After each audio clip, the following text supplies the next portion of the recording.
네, 여러분 안녕하십니까? 뉴스투데이 제주입니다. 강한 비바람을 몰고 온 제8호 태풍 바비가 핥히고 간 제주는 온통 쑥대밭이 됐습니다.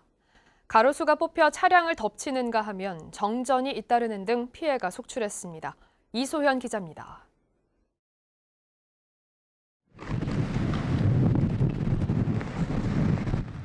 초속 36m, 시속으론 131km의 강풍을 동반한 태풍 바비의 위력은 상당했습니다. 수십 년 된 가로수가 쓰러져 달리던 차량을 덮칠 뻔한 아찔한 상황. 소방대원들이 나무를 베어 옮겨보지만 무게가 만만치 않습니다. 제주 초고층 빌딩 아래는 강력한 빌딩풍에 가로수가 주차된 차량을 덮쳤습니다. 바람이 많이 불어서 여기가 좀 위험하겠다 싶어서 주차를 하지 말라고 제가 계속 강조는 했는데 제주시내 매우 강한 바람이 불면서 가로수가 차량을 덮치고 뿌리가 뽑히는 등 강풍으로 인한 크고 작은 피해가 속출했습니다. 연신 몰아친 강풍에 아파트 외벽이 뜯겨 날리고 공사장 가림막이 무너지거나 철제 펜스가 엿가락처럼 휘어 쓰러지는 등 제주에서만 피해 신고가 130건을 넘었습니다. 태풍 바비는 강한 바람과 함께 한라산 사제비 오름에 400mm가 넘는 물폭탄을 쏟아부으며 비 피해도 잇따랐습니다. 하수가 역류해 도로가 물에 잠겼고 서귀포시 안덕면에서는 비바람에 전선이 끊어져 160여 가구가 정전되는 등 제주 지역 800여 가구가 정전돼 주민들이 불편을 겪었습니다. 불꽃이 이르면서 정전이 됐어요. 그게 한 3번 지속됐거든요. 한 5분 간격으로. 손님 있을 때도 계산을 한번 못 해가지고 좀 그런 피해도 있었고. 뱃길과 하늘길도 막혔습니다. 최고 10m의 높은 물결에 여객선 운항은 전면 통제됐고 제주공항의 항공기 운항도 모두 결항돼 휴가철 관광객 등 3만 5천여 명의 발이 묶였습니다. 다시 지금 예약을 잡아놨는데 그것도 지금 어떻게 될지 아직 모르겠어요. 예. 휴가차 지금 내려왔고 내일부터 다시 이제 회사로 복귀를 해야 되는데 지금 그것도 지금 어떻게 될지 모르고 해서 역대 가장 긴 장마에 이어 역대급 강풍을 동반한 태풍 바비까지 제주를 핥히고 가면서 섬 곳곳에 깊은 상처를 남겼습니다. MBC 뉴스 이소연입니다. 제8호 태풍 바비가 서해로 북상하는 과정에서 제주는 태풍 위험 반원인 오른쪽에 위치해 큰 피해가 우려됐었습니다. 예상보다 진로를 서쪽으로 더 틀면서 당초 예고했던 만큼의 역대급 강풍에는 미치지 못했지만 그래도 위력은 막강했습니다. 박주연 기자입니다.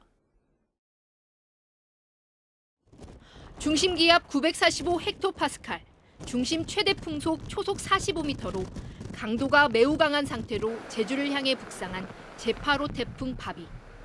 태풍 바비가 제주에 가장 근접할 때는 한라산 윗세오름에 초속 36m가 넘는 강풍이 기록됐습니다. 태풍 바비가 제주 서쪽 가까이에 접근하면서 이곳 대정 지역에는 이처럼 제대로 서 있기가 힘들 정도의 강한 비바람이 몰아쳤습니다. 태풍 바비는 당초 2012년 15명이 숨지고 570억 원의 재산 피해를 낸 태풍 볼라벤과 유사한 경로로 예측되면서 큰 피해가 우려됐습니다. 그러나 태풍 바비는 실제 진로를 예상보다 서쪽으로 약간 더 틀었습니다. 어제 기상청 예보에는 제주도가 초속 25m 이상 강풍 영역에 포함됐지만 제주에서 서쪽으로 70km 이상 더 떨어진 경로로 북상하면서 제주는 강풍 영역에서 살짝 벗어나게 된 겁니다. 때문에 당초 순간 최대 풍속이 초속 40에서 60m로 예상됐던 강풍은 실제로는 초속 30m대 관측에 그쳤습니다. 북한 지방에 위치한 상층 고기압이 서쪽으로 확장하면서 태풍의 진로가 서편하였습니다. 따라서 강풍 반경이 서쪽으로 멀어지면서 최대 순간 풍속이 윗세오름 초속 36.4m. 그러나 태풍 바비는 크기가 크고 이동 속도가 느려 서해로 북상한 뒤에도 제주에 영향을 줄 전망입니다. 기상청은 태풍 뒤쪽의 비구름의 영향으로 내일까지 50에서 150mm의 비가 더 오고 새벽까지 순간 최대 풍속 초속 30m의 강풍이 예상된다며 피해 없도록 주의를 당부했습니다. MBC 뉴스 박주연입니다. 공모 전부터 내정설이 돈 김상엽 제주연구원장 예정자에 대한 인사청문회가 열렸습니다. 의원들은 정치적 중립성 등의 문제가 있다며 부적격 결론을 내렸습니다. 김찬년 기자입니다. 원희룡 지사 측근으로 공모전부터 내정설이 돌았던 김상엽 제주연구원장 예정자가 청문회장에 섰습니다. 의원들은 제주도가 김 예정자가 이사장으로 있는 사단법인에 최근 5년 동안 3억 5천만 원의 학술 용역을 맡겼고 법인 설립 이후 맡은 용역의 절반 이상도 제주도와 관련이 있다며 전형적인 일감 몰아주기라고 주장했습니다. 우리들의 미래 홈페이지에 제시된 연구 사업은 총 9건입니다. 맞아요? 그중에 5건이 아까 예정자께서 말씀하신 것처럼 5건이 제주도하고 관련이 돼 있어요. 도청이 정하는 절차, 정당한 절차에 따라서 그 프로젝트를 맡게 됐습니다. 그러면 결론은 일감 몰아주기는 아니다. 예, 그 말씀은 송구스럽지만 동의하지 않습니다. 부실 용역이라는 평가도 나왔습니다. 4개월 동안 7명이 용역에 참여했지만 인터넷에서 쉽게 찾아볼 수 있는 수준의 사례를 제시한 게 고작이라며 연구 성과가 전혀 없다는 겁니다. 그럼 뭐 성과가 있어야 될 거 아니에요. 주 내용이 CFI 실행 프로그램 기획 연구. 근데 이 관련된 CFI 실행 프로그램 기획 관련돼서는요. 내용이요. 없어요. 이것이 그냥 학술 연구가 아니라 정책을 이끌어내는 것이고 결과를 가져오는 거기 때문에. 제주도 그린빅뱅위원회가 법적 근거도 없이 김 예정자를 위해 만들어 예산을 편법으로 지원했다는 의혹과 이명박 정부 시절 청와대 비서관을 지내며 4대강 사업을 주도했던 이력도 논란이 됐습니다. 4대강 사업의 제가 결론만 먼저 얘기를 드린다면 토건족의 카르텔 을의 선봉에 계셨던 분이 제주의 영건으로 와서 청정과 공존을 말씀하시고 김 예정자는 제도적으로 매끄럽지 못한 아쉬움이 있고 4대강은 자신이 직접 기획하지는 않았지만 책임이 있다고 해명했습니다. 5년간 시작부터 끝까지 있었기 때문에 어떤 면에서든지 제가 책임이나 이런 것을 면할 길은 없다고 생각합니다. 인사청문 특위는 부실 용역 의혹에 대해 감사위 감사를 의뢰하기로 하고 김 예정자에 대해서는 정치적 중립성과 전문성 등이 미흡하다며 부적격 결론을 내렸습니다. MBC 뉴스 김찬년입니다. 서귀포시가 주민번호 등 개인정보를 무더기로 유출한 사고와 관련해 김태엽 서귀포시장이 공식 사과했습니다. 김태엽 서귀포시장은 어제 사과문을 통해 주민세 납세 고지서 제작 과정에서 일부 개인정보가 암호화되지 않은 채 출력됐고 검수 과정에서 발견하지 못했다며 사과의 말씀을 드린다고 밝혔습니다. 또 앞으로 확인 절차를 강화해 같은 일이 발생하지 않도록 주의하겠다고 덧붙였습니다. 수도권발 N차 감염 우려가 확산되고 있습니다. 연휴 기간 수도권을 방문했다가 코로나19에 감염된 확진자의 접촉자가 양성으로 확인되면서 지역사회 내 불안감이 커지고 있습니다. 김항섭 기자의 보도입니다. 이틀 사이 제주에서 발생한 코로나19 확진자는 모두 6명. 이 가운데 3명은 JDC 직원과 그 가족으로 광복절 연휴 기간 수도권을 방문했다 감염되면서 수도권발 감염이 현실화됐습니다. 특히 어제 추가 발생한 35번 확진자는 자신이 운영하는 식당에서 34번 확진자와 함께 식사했다 감염된 N차 감염으로 확인됐습니다.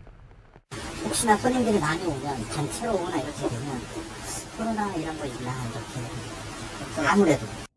역학 조사 결과 34번 확진자는 22일 서귀포시의 맥주집 3곳과 카페에 들렀고 23일 서귀포시의 카페 2곳, 24일에는 퇴근한 뒤 제주시 에어릅 음식점과 이도동의 맥주집에 들리면서 4일간 접촉자만 17명, 대부분 동선에서 마스크를 착용하지 않은 것으로 확인됐습니다.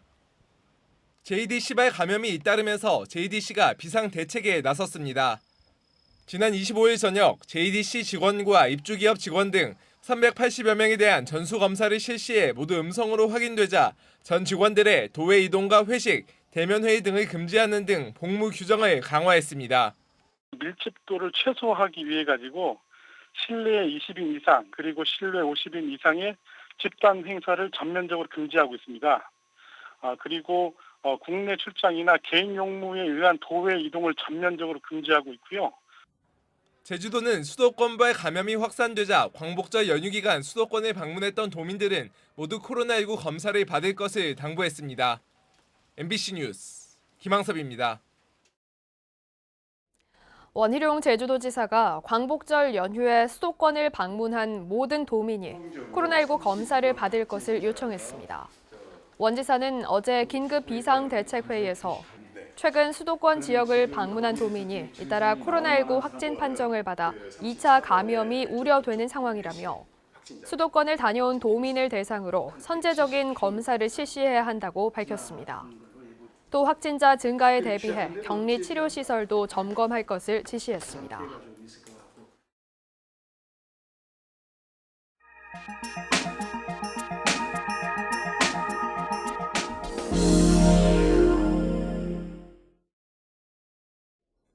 코로나19 확진자의 개인 정보를 어디까지 공개해야 하는지를 두고 논란이 계속되고 있습니다. 광주시가 나이와 성별도 공개하지 않는 걸로 방침을 바꾸자 불만의 목소리가 더 커지고 있는데요. 지자체별 공개 기준도 제각각입니다. 광주 김철원 기자가 취재했습니다. 광주시가 코로나 정보를 올리는 블로그입니다. 코로나 확진자 정보가 올라올 때마다 댓글이 수백 개씩 달릴 정도로 시민들의 관심이 높습니다.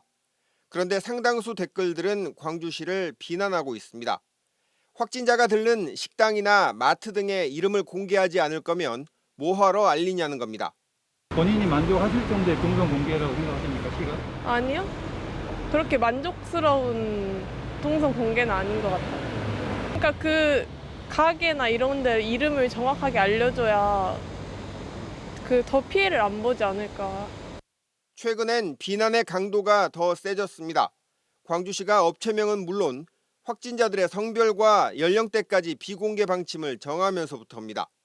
시민들은 더 자세하게 알려줘도 모자랄 판에 왜 갈수록 더 공개하지 않는 것이냐며 목소리를 높이고 있지만 광주시는 확진자의 인권과 지역경제 악영향 때문에 어쩔 수 없다는 입장입니다.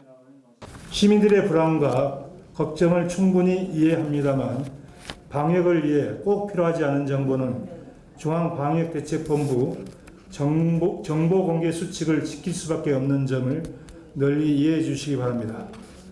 다른 자치단체들은 어떨까? 17개 광역단체의 홈페이지를 일일이 확인해 봤습니다.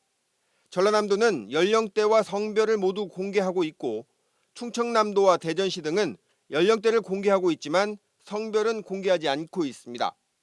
제주도와 부산시는 확진자 성별이나 연령대는 공개하고 있지 않지만 이동 동선의 업체명은 공개하고 있고 반면에 확진자의 나이와 성별은 물론 성씨까지 공개하는 전라북도도 있습니다. 하지만 확진자가 대규모로 쏟아져 나오고 있는 서울시와 경기도, 인천시 등은 광주시와 마찬가지로 성별과 나이대, 구체적 업체명은 공개하지 않고 있습니다. 궁금증과 불안함 때문에 공개하면 당장의 가려움은 해소되겠지만 더 긁으면 상처가 나는 것처럼 오히려 피해가 커질 것이라는 인권위원회 판단에 따른 겁니다. 광주시는 모두 다 비공개는 아니고 꼭 필요할 경우 심사숙고해 업체명을 공개하고 있다며 거듭 시민들의 이해를 당부했습니다. 저희들이 동선을 공개한 것은 공개해야 될 부분에 대해서는 정말로 신중하게 또 검사하고 또 확인하고 또 확인해서 동선을 공개하는 것입니다. 또 우리가 공개하지 않는 것 역시 그 이상의 노력을 기울여서 공개하지 않는 것입니다. 제발 우리 방역 당국을 믿어주시고. 인권과 지역 경제를 지키기 위한 조치라고는 하지만 자치단체마다 공개 기준이 제각각이고 제한적 정보 공개에 불안해하는 시민들이 여전히 많은 상황에서 확진자 정보와 이동 동선 공개 기준을 둘러싼 논란은 끊이지 않을 것으로 보입니다. MBC 뉴스 김철원입니다.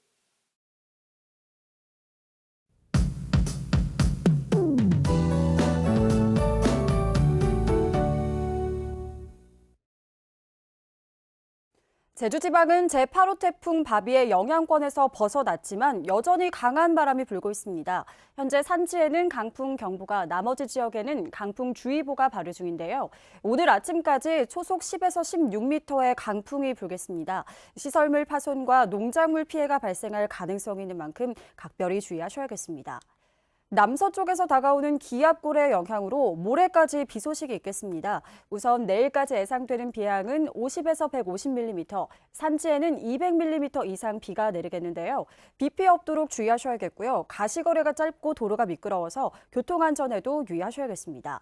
한편 당분간 기온은 평년보다 높은 분포를 보이며 덥고 습하겠습니다. 다음은 자세한 지역별 날씨입니다. 현재 기온 북부가 28도, 서부와 동부는 27도, 남부는 26도를 보이고 있습니다. 낮 최고 기온은 북부와 동부가 32도, 서부는 31도, 남부는 30도로 어제보다 높겠습니다. 오늘 도서 지역에는 강풍특보가 발효 중인 가운데 흐리고 비가 내리겠습니다. 현재 제주도 전해상과 남해서부 서쪽 먼바다에는 풍랑특보가 발효 중인 가운데 제주 전해상의 강한 바람과 함께 물결이 3에서 5m로 매우 높게 일겠습니다. 해상 안전사고에 주의하시기 바랍니다. 오늘 아침 제주공항은 구름만 조금 낀 모습이지만 오늘 낮까지 중부지방에 위치한 공항의 항공기 결항으로 제주공항 항공기 운항에도 영향을 줄 수 있는 만큼 운항 정보를 확인해 주시기 바랍니다.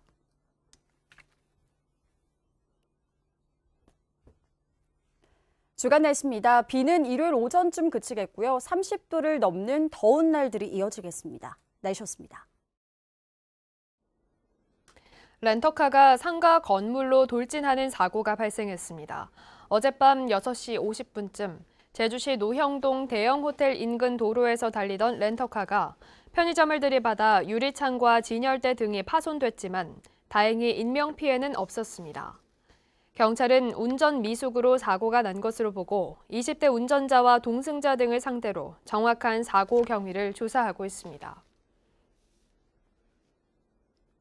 정부의 의대 정원 확대 정책에 반발해 전국 의사 총파업이 진행된 가운데 도내 개인 의원의 4분의 1이 휴진했습니다. 제주도에 따르면 도내 개인 의원 450곳 가운데 어제 휴진 신청을 한 곳은 115곳으로 휴원율이 25%에 이르는 것으로 집계됐습니다. 제주대 병원과 한라병원 등 종합병원에서는 전공의 일부가 파업을 진행 중으로 제주도는 의원급 의료기관이 파업에 동참해 휴진할 경우 보건소에 휴진 신고를 하도록 하고 비상진료체계 운영을 강화하고 있습니다. 한편 원희룡 지사는 제주도 의사회 임원 등을 면담하고 코로나19로 안전한 제주를 지켜내도록 의료계가 앞장서달라고 요청했습니다. 제주도의 주민 참여 예산제가 소극적이고 형식적으로 운영된 것으로 드러났습니다. 제주도 감사위원회가 지난 4월 한 달 동안 제주도와 행정시 등을 상대로 주민 참여 예산 운영 실태 성과 감사를 한 결과 16건의 불합리한 문제가 확인됐습니다.